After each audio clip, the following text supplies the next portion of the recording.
પંચમહાલ જિલ્લાના શહેરા તાલુકાના ધમાઈ ગામે રાતના સમયે ઘરના આંગણામાં અનેક લોકો બેઠા હતા ત્યારે ગામમાં રહેતો એક દીપકસિંહ ટ્રેક્ટર લઈને આવ્યો હતો અને બેઠેલા લોકો પર એકદમ ટ્રેક્ટર ચડાવી દીધું હતું, જેમાં હસમુખભાઈને ગંભીર ઈજા પહોંચી હતી। તાત્કાલિક તેમને 108 દ્વારા ગોધરા અને ત્યાંથી વડોદરા ખાતે રિફર કરવામાં આવ્યા હતા, જેમાં તેમનું સારવાર દરમિયાન મોત નીપજ્યું હતું। જ્યારે આ મામલે શહેરા પોલીસે આરોપીને ગણતરીના કલાકોમાં ઝડપી પાડ્યો હતો, સાથે જ તેની સામે ગુનો નોંધીને કાયદેસરની કાર્યવાહી હાથ ધરી હતી। રાતના 20 થી 21 દરમિયાન ધમાઈ ગામ નિશાળફળિયા તાલુકા શહેરામાં એક બનાવ બનેલ।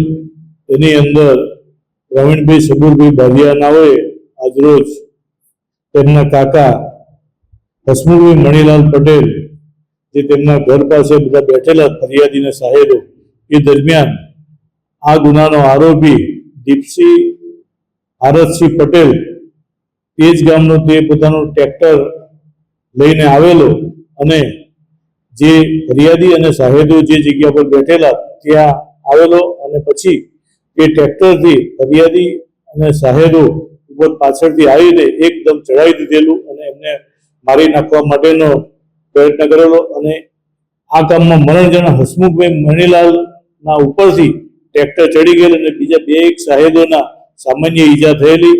આ હસમુખભાઈ મણીલાલ પટેલને બરોડા સારવાર માટે લઈ ગયેલા અને સારવાર દરમિયાન ત્યાં એ મૃત્યુ થયેલું।